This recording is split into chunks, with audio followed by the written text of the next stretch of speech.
There is an all and rising at the same time Yes. concern about the cost of tuition in the American universities. Absolutely.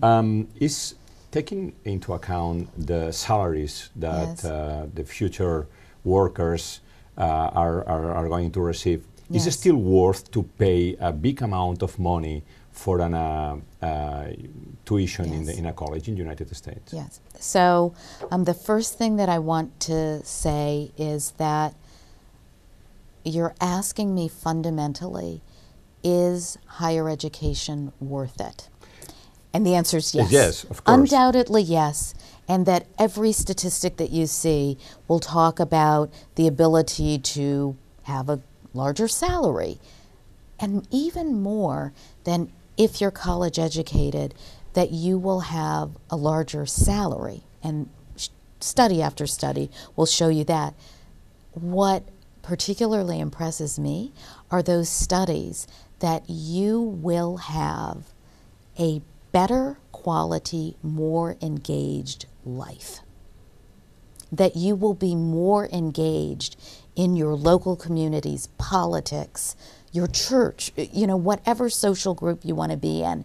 That actually, interestingly, a college education prepares you for that and prepares you for longer term happiness. Those things are important to me, not just what a salary is going to be, okay? So that's my first answer, but I haven't answered, I think, your question successfully about the price. So now let's put that aside and let me say absolutely higher education is worthwhile. Now let's talk about At which cost? I mean, right. No. how That's what I'm going to try and answer now, the cost of it. So there are a couple of things that I want to say about the cost of higher education. And that is the cost of higher education has increased. The salaries of the middle class in the United States are at the very least flat or decreasing. Sure.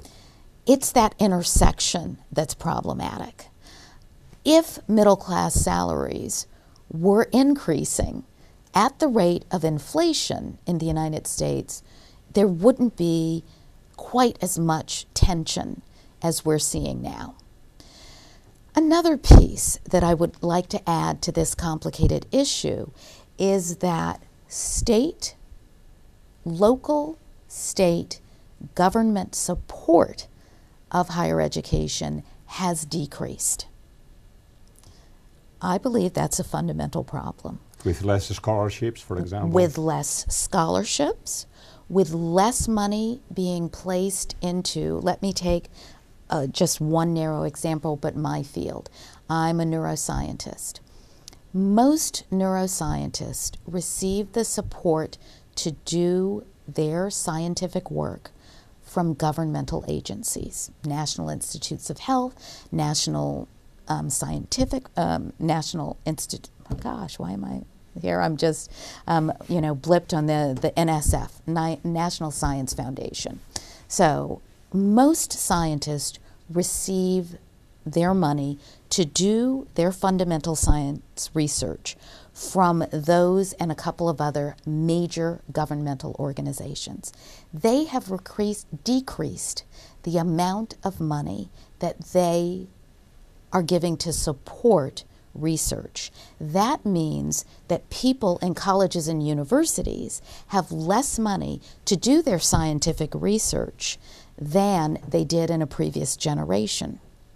So that is one very direct way that there's less governmental support for the foundational educational experience, even though I'm not talking specifically about scholarships. Yeah. Now, in addition, yes, there's less money for scholarship. There's less money for loans so that people can take out loans. So with all of those decreases in the entire sphere of higher education, you can see more and more pressure is being placed on individual small colleges, particularly private colleges like Trinity College. We spend more and more and more of our money on financial aid. So we are, small private institutions, the largest supporters of people without the ability to pay for a college education.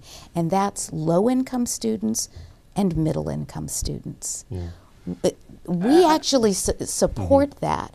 So, you know, that price point that most people talk about, now this is probably a very American analogy, so you might be able to help translate it for me. But what we call is the sticker price.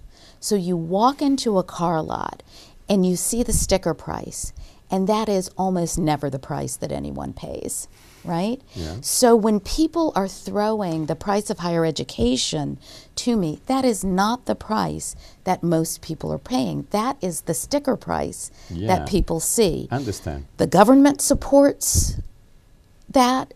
Our individual institutions support that, such that this is not true for every institution, but Trinity College is an institution that guarantees to meet the full demonstrated need of anyone that we accept into our institution.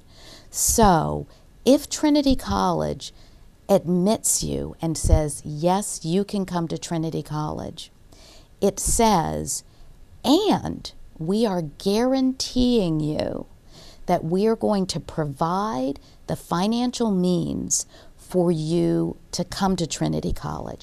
That is based on federal formulas of how much, you know, you are expected to pay. And we can argue with whether those federal formulas are okay or not, but we do that. How many years as an institution? I would need to pay my debt